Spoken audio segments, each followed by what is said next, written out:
First of all, I'm so blessed to be here during these tough and difficult times for so many people. We want to continue to send our prayers out to those who lost their home or a loved one, a pet or a livestock. And this city always finds a way to come together, and it's done that in these fires that have just ruined so many people's lives. And I'm so happy that the governor has asked me to be a part of LA Rises, because I want to make sure I do my part to bring healing to the city, but also those who lost their home or a loved one. And now if we can just work together to somehow help those areas that were affected by the fires recover. And I know for me, this is something that I've never seen since I've been here over 45 years. But we can come together and make things better, not just for those areas, but for the entire city. But I want to applaud the first responders, the firefighters, because they have done a tremendous job. I want to applaud the governor because he's done a tremendous job in a tough situation. And we need to understand that, everybody wants a quick response, but it doesn't work like that. It takes time. And so we're going to support him and make sure that all the resources that he needs, we're going to help him to help those who have been affected by these fires. And then I'm here to announce something that's so wonderful. Mark Walters, the lead owner of the Dodgers, and the Mark Walters Family Foundation, as well as the LA Dodger Foundation, has now put up and donated up to $100 million to help in the recovery. And I'm urging all these businesses and companies and individuals who have money to do the same. And please help us to help others. Let's reach back and give back and help so many people who have been affected by these fires. But Mark is a tremendous man, friend, and partner. And for him to do this with the Dodger Foundation, his wife Kim is tremendous as well. We're so blessed to have him not only as the owner of the Dodgers and leading us withstand to win World Series, but he wants to now win for the community. And we should clap for that, because $100 million, that's an outstanding thing. And so I'm here because he couldn't be here to announce this, and I'm so proud, again, to be his partner. But you'll see me working with the governor, with Casey, because Casey has also got a big heart. You don't know all the things that him and his wife are able to do, and I thank you for not only the Olympics, but all the other things that you and I have done. Stan is tremendous. Also, Mark will be on this committee as well. But my focus will be on Altadena, because we're going to be left, those people may be left behind. I want to make sure that that doesn't happen. And so I want to make sure that we remember that. I know Pacific Palisades, I know Pasadena, but I want to focus my attention on those people. And so God bless everybody. Bless our incredible city, our state. And I'm going to pass it on to a man who has probably the toughest job in America right now. But he's doing it with class. He has to take the phone calls, and everybody is want him to focus on so many different issues. But he is working hard and around the clock. And I'm proud that he's our governor, and I'm proud that he's a friend. Governor Newsom. Thank you, Magic. Thank you, Stan and Casey. I'll brag on them in a moment. But just first, thank you all very much for taking the time to be here. Thank you to Irvin. Thank you, Magic, for bringing to this effort the spirit that it needs. This effort is about spirit. It's about pride. It's about those intangibles, the things you can't legislate, the things you can't manifest. They just take shape because people come together across every conceivable difference, rowing in the same direction to do the right thing, to bend down on one knee to help lift other people up. And that's the spirit of LA Rises. It's around focusing on our sustainable pathway to recovery and rebirth, addressing certainly all the situational challenges that we continue to face as it relates to getting people back into their homes, getting that debris removed, getting those permits processed, and getting those homes rebuilt. But we have to rebuild that sense of spirit and pride in the region and connect the dots between cities that have been impacted, communities that have been devastated, and the larger LA County and region. I'm grateful to Casey and his willingness to commit to this effort. He was quite literally one of the first calls I received hours after this devastation saying, what can I do?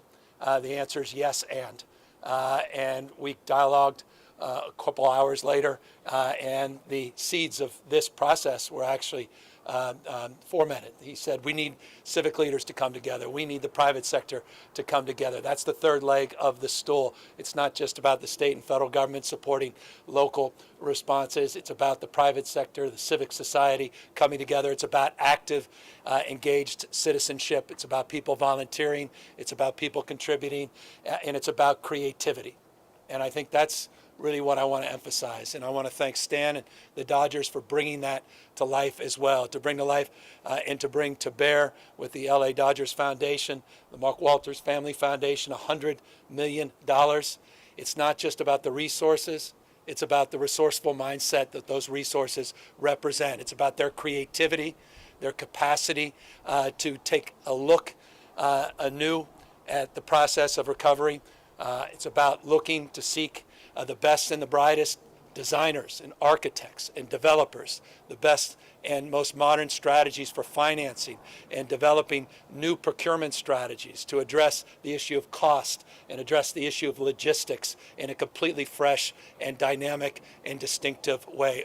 All of these are verticals of the larger effort here that we want to bring to bear to create a platform for that kind of engagement so that we quite literally are taking advantage of lessons learned all across the globe as it relates to disaster recovery and even closer to home as it relates to the work that was done up in Sonoma and Coffey Park and what's happened up in Paradise.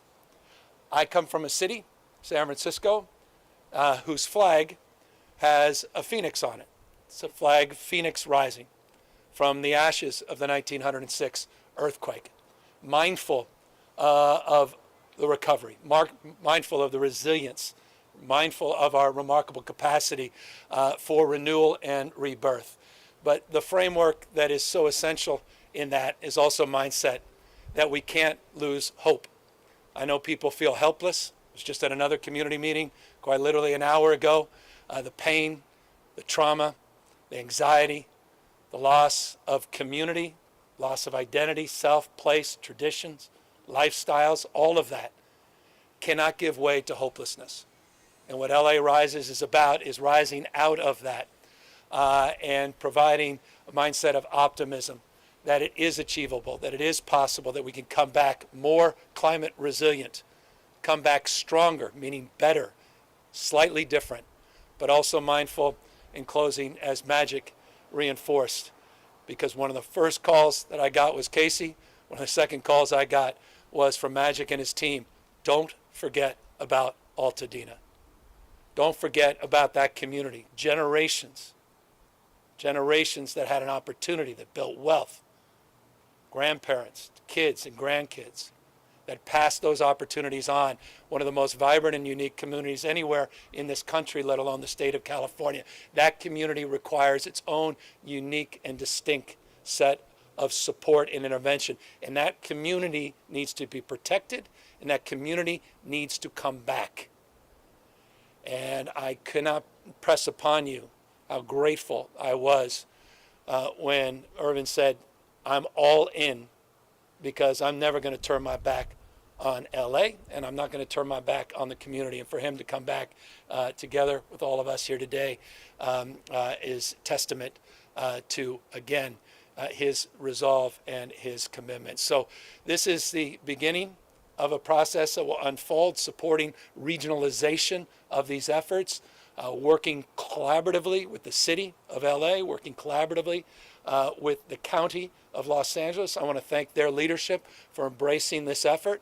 We're going to plug in the local efforts. We're going to make sure we're not duplicating and replicating efforts. We're going to hold ourselves to a higher level of transparency and accountability to communicate what we're doing and to lay out the tenets of not just short-term commitments, but medium and long-term commitments until these communities are fully recovered and people's lives are fully back and they're not just surviving but thriving. That's the resolve, that's the commitment, that's the purpose of today's announcement. Again, grateful for this remarkable partnership and these three remarkable co-chairs, Mark, Casey, and Magic, and their commitment and resolve backed by close to $100 million and additional philanthropic resources that we look forward to announcing shortly as well. With that, we're here to answer any questions. What's the reaction to the White House calling for a freeze on federal assistance? And if I may just, and I'm going to answer all off-topic questions, and we could spend 2 hours together. Any that are on topic, I'm happy to accept. And how will that play into the recovery? That's a good segue. Well done. I admire that. I appreciate that. Look, I continue to have all the confidence in the world. I mean this, and this comes from a little bit of experience having worked with President Trump during COVID, one of the most trying and challenging times in this state, in our nation, in the world. And we had a partner, not a sparring partner, a working partner in President Trump during those years. And that's demonstrably true by any objective measure. That was the case. And that's why it was important for me to make that case anew to the president and was with him just a few days ago, followed up, and have been in contact with the White House following up further. To the extent situationally, there are some issues today.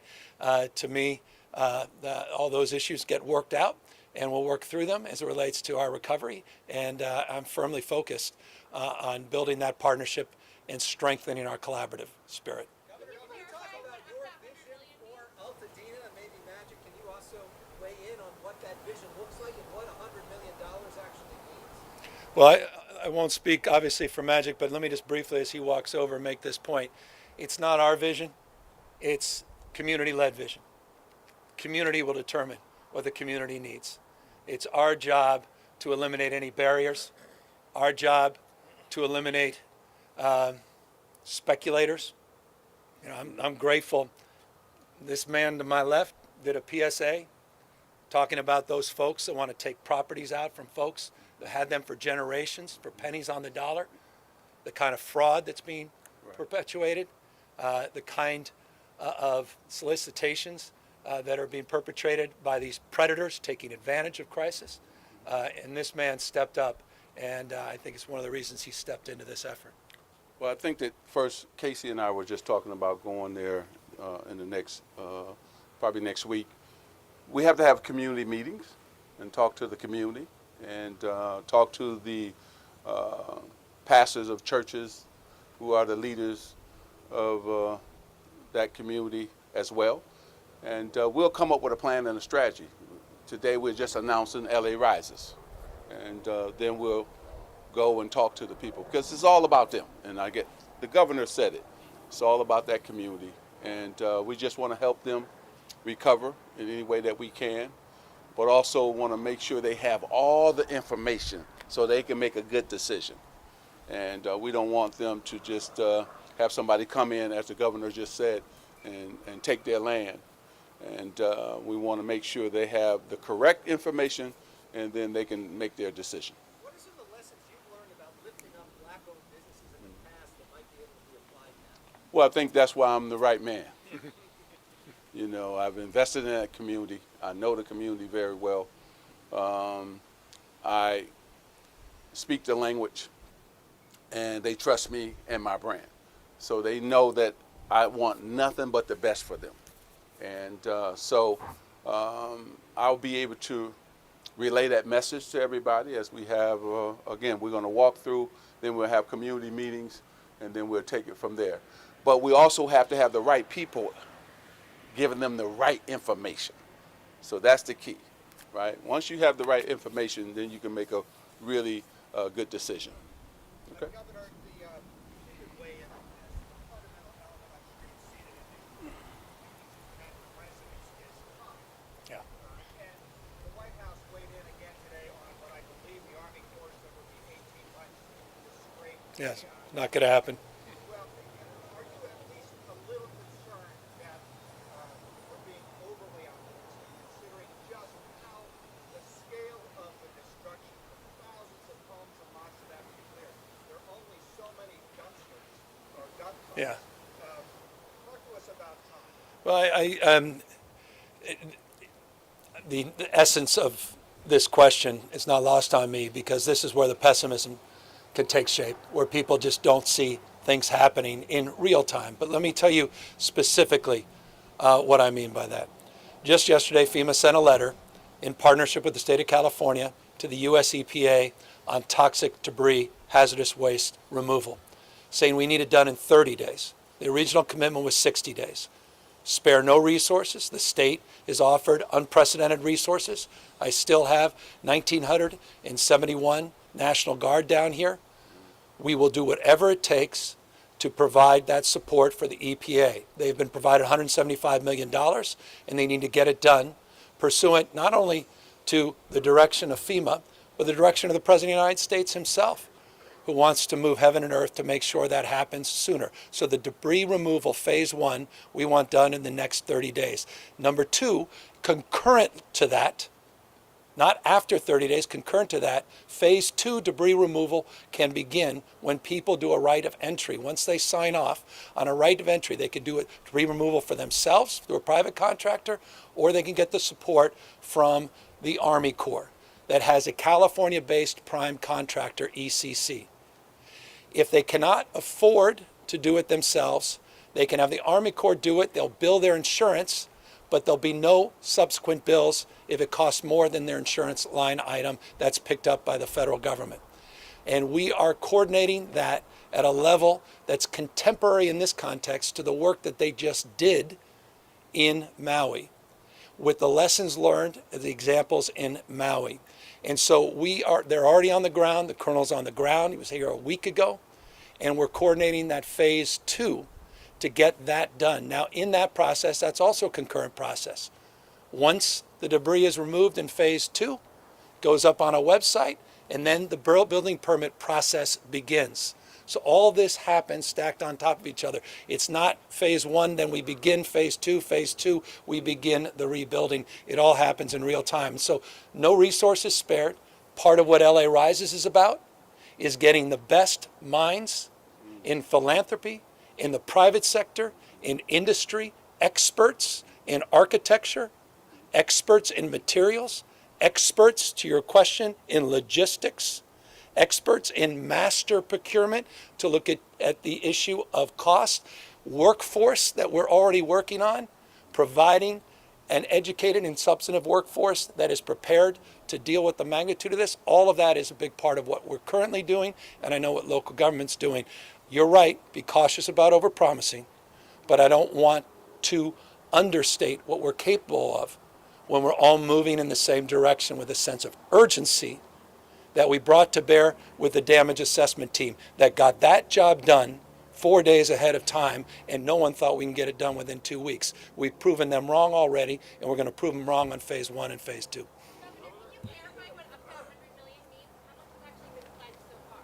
Well, the commitment of the foundation is up to $100 million. We've received tens of millions of dollars of additional donations across the spectrum. A lot have been donated directly. For example, Latino Community Foundation, California Community Foundation, California Rises through the Fire Foundation, which was stepped up after the Paradise disaster. A lot of it's been done directly to nonprofits, some well-known nonprofits, the Red Cross, others more targeted to local needs. And so we're just trying to create a portal to make sure that we're coordinating some of that philanthropy and we're addressing gaps And the commitment from the Walter Family Foundation and the Dodgers Foundation is up to $100 million. What is it up to me? I mean, they're giving us. I'll defer to the foundation. How much are we giving? I don't have any more details. This has just come together in the last couple of days. We don't have P&Ls. We don't have financial statements yet. We will, and perhaps we'll have more details for you then.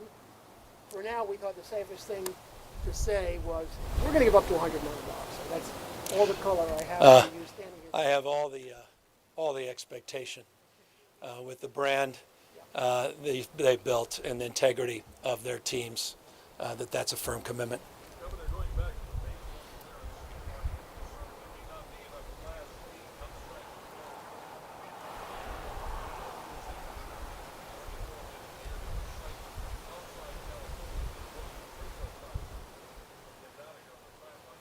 Yeah, I mean it's the right question, and that's a challenging logistical question. But I'll tell you, it pales in comparison to the challenge of taking all of that debris off the island in Maui.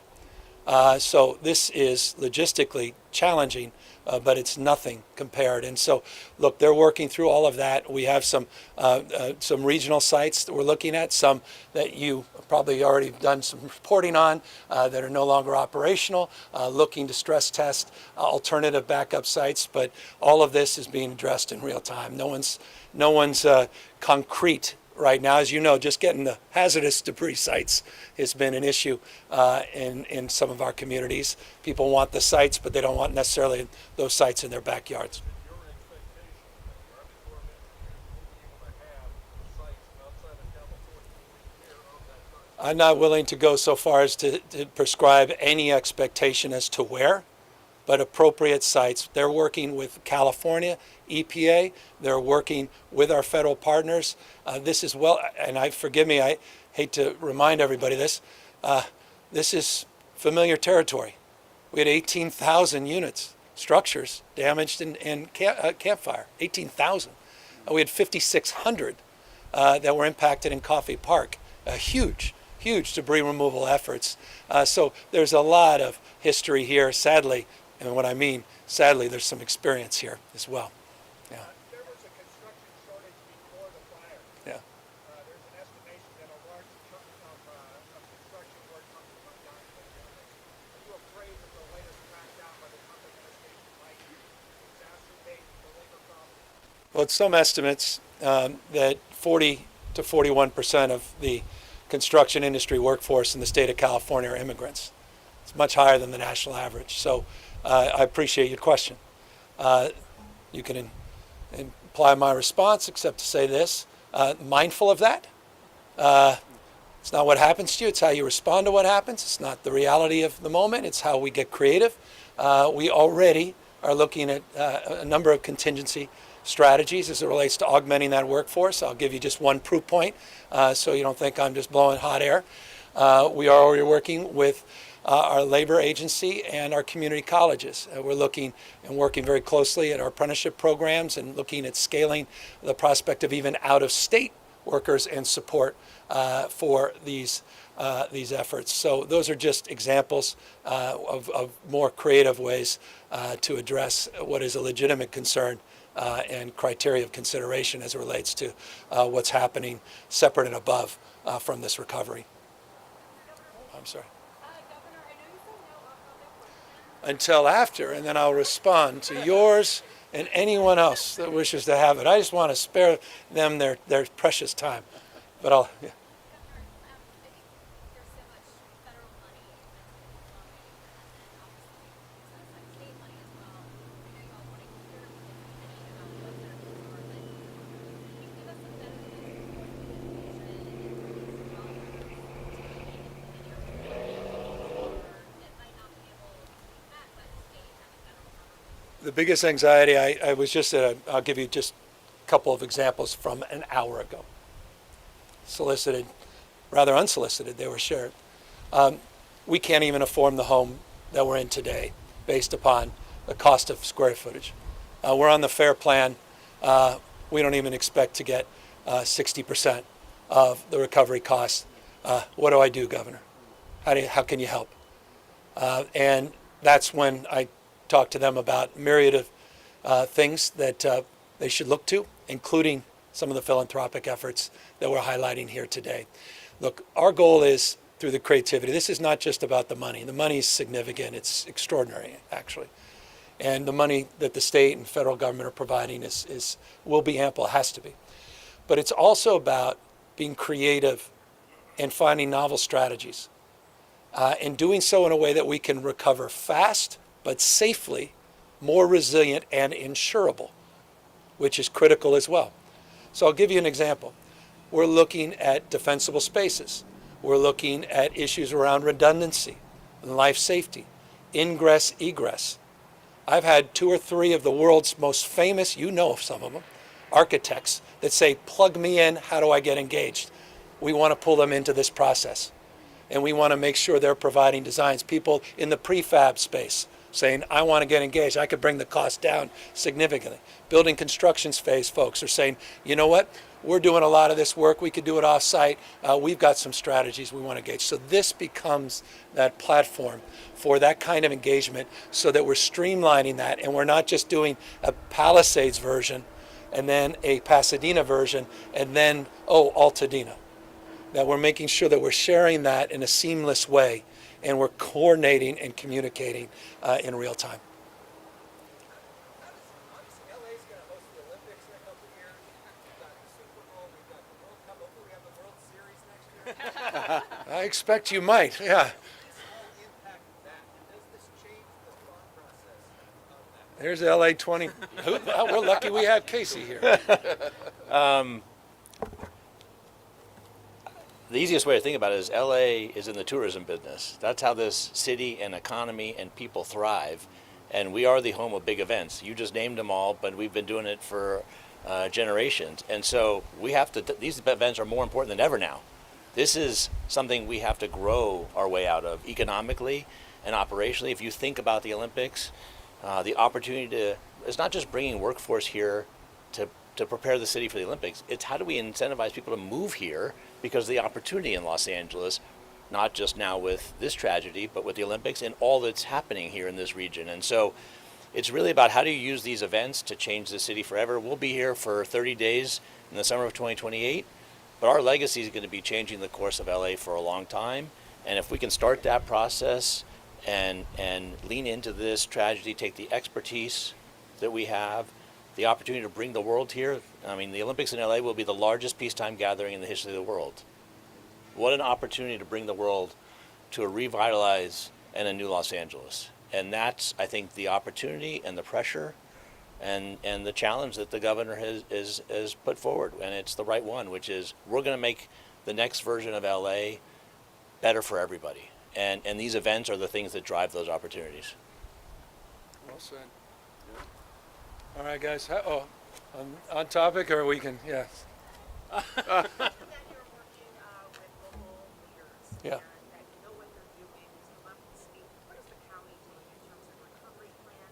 Are they putting on? Well, I will say President Barger's been an extraordinary partner from day one, maybe hour one.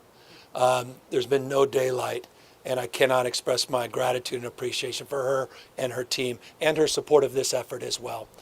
The county, city has a more traditional function, the county more broadly defined, and that's exactly where we want to come in and help sort of smooth over that because many different cities within that county have been impacted, and then how that county overlay works in a way where we can leverage our support.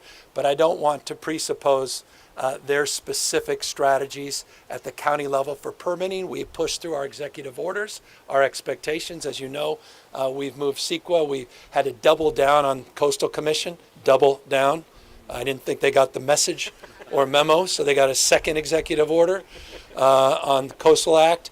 And we are doing everything we can to drive the local permitting to align with the sense of deep urgency we have through the state. And I doubled down with the president on this as well. This is, again, you got to call balls and strikes. His support in getting FEMA in this 30-day hazmat removal is going to be critical. He has more authority and power over the Army Corps than anybody, which will be critical to moving mountains to get this debris removed. And we want to make sure we're all aligned, federal, state, and local, to drive to accountability, to drive to the simplicity, to get the permits done, and again, to do it concurrently and not have to wait, as someone suggested, 18 months in your question, or more traditional pathways. Those days are over. And in the spirit of what Casey said, can I double down on that? The whole idea of this is a completely revitalized region in mindset, not just infrastructure.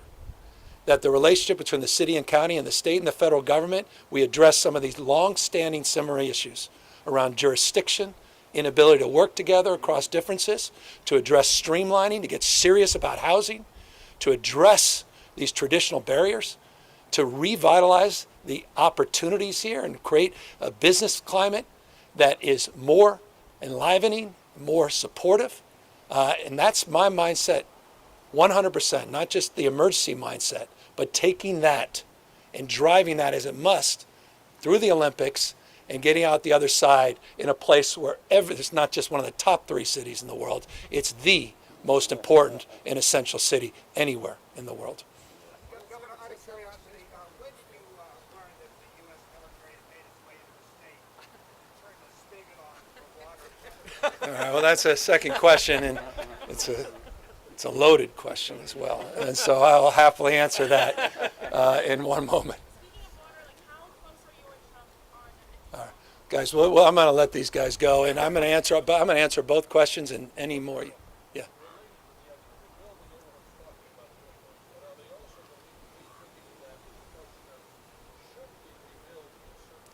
Yeah. Yeah.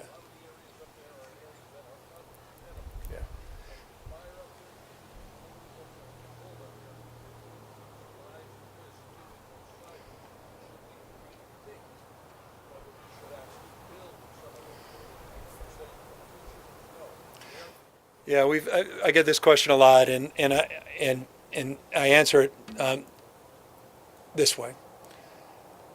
I'm very mindful of that.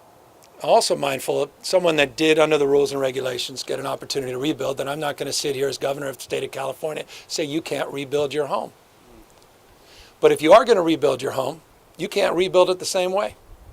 That we have to address. I talked about ingress and egress. That's about dealing with the concerns you just described as it relates to emergency operations, as it relates to defensible spaces, as it relates to proximity to brush and to chaparral and to forests, looking at historical burn scars, looking at historical footprints, looking at redundancy as it relates to suppression strategies, looking at what modern building codes could or could not do, look at designs, look at all of those fundamentals, and we've got to be able to stress test all of that, which is a big part of what LA Rises is about, bringing that expertise to bear so that we can answer affirmatively that in this case, absolutely, you can rebuild. But it's a legitimate, larger question about wildland-urban interface.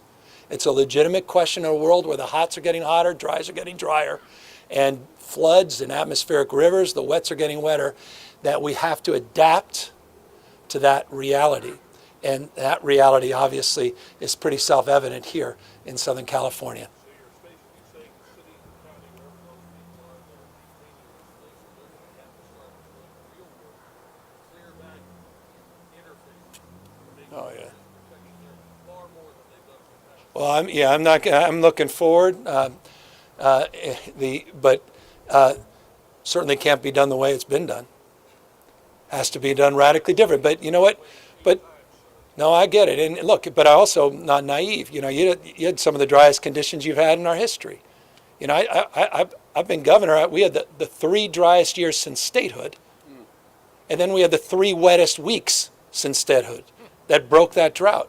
I mean, when are people going to wake up to another self-evident reality? I know it's impolitic to talk about that, but this is hardly unique to the state of California. This is an issue all across the globe. You think we have insurance challenges? Talk to about a dozen other states.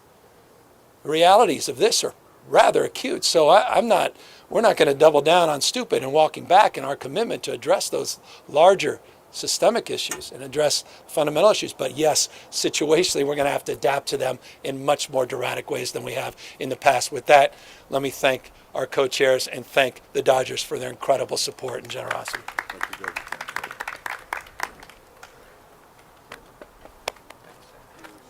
Okay, you were just listening to Governor Gavin Newsom alongside Magic Johnson, as well as other executives there from the Dodgers, announcing LA Rises, a fundraiser and expansion of access to financial tools that will help fill the gap between available resources to the cost of rebuilding. They spoke a lot about the different nonprofits and philanthropic work that will go into LA Rises.